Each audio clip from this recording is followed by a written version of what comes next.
Hello, good morning everyone. म चाहिँ आज first time morning walk so अब चाहिँ कन्टिन्यू राख्नुपर्छ है सो अलिक शरीर पनि टायर्ड बरी हुन पनि लाग्यो अब हिँड्न पनि नसकिने यो चाहिँ 3 नम्बर वडा यो चाहिँ भाइरल पुल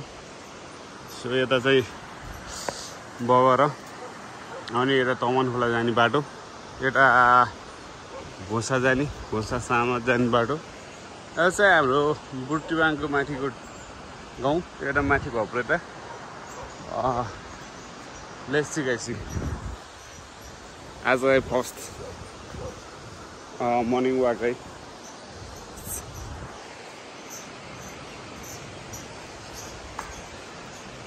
यो चाहिँ डेन्जर भाइरल नै छ पुलहरू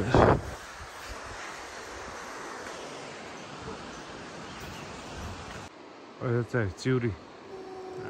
पनि फलिसकेको छ पाक्न आँटेको छ है अब मर्निङ वाक आउँदा यो चाहिँ पाक्दैछ फाइनल्ली है अनि यसलाई पनि खानुपर्छ है